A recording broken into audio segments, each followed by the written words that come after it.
Wer den Weg von der Spitze des Johannisplatzes ins Grassi-Museum nimmt, der geht buchstäblich über Leichen. Denn das Areal der verlorenen Johanneskirche und der Baugrund des Museums gehörten einst zum Johannisfriedhof.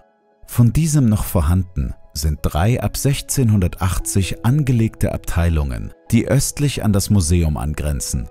Die ersten Gräber des Friedhofs wurden bereits 1278 auf dem Grundstück eines Hospitals für Leprakranke, zu dem auch eine dem heiligen Johannes geweihte Kapelle gehörte, ausgehoben.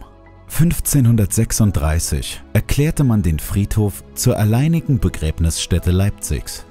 Rund 300.000 Bestattungen erfolgten hier, 1883 die letzte. Neben Opfern des Siebenjährigen Krieges und der Völkerschlacht ruhen hier bedeutende Leipziger Persönlichkeiten wie der Namensgeber des Museums, Franz Dominik Grassi, Goethes Jugendliebe, Käthchen Schönkopf oder die Mutter und Schwester Richard Wagners. Auch Bach und Gellert waren auf dem Johannisfriedhof bestattet.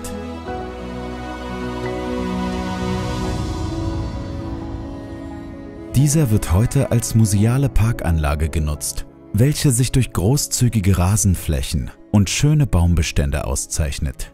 Etwa 400 sehenswerte historische Grabmale befinden sich auf den Flächen und an den Mauern und repräsentieren eine Abfolge Leipziger Grabmalkunst aus Barock, Klassizismus und Historismus. Bemerkenswert sind die Vielfalt der Gestaltungselemente und Symbole an den Grabstätten, sowie die berühmten Grabinschriften und Gedichte auf barocken Grabsteinen.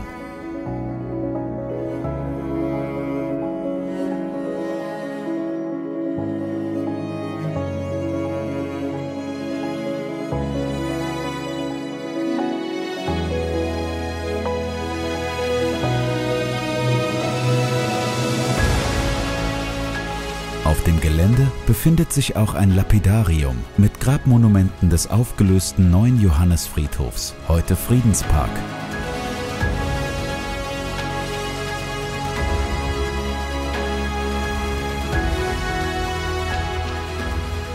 Von den ehemals typischen Grufthäusern ist heute einzig die Baumgärtnersche Gruft erhalten. Die barocke Grabstätte wurde 1726 errichtet und 1825 von dem Verlagsbuchhändler Friedrich Gotthelf Baumgärtner erworben. Im Bestand des Grassi-Museums für angewandte Kunst sind viele schmiedeeiserne Gitter der einstigen Grüfte erhalten und zum Teil auch in der ständigen Ausstellung zu sehen.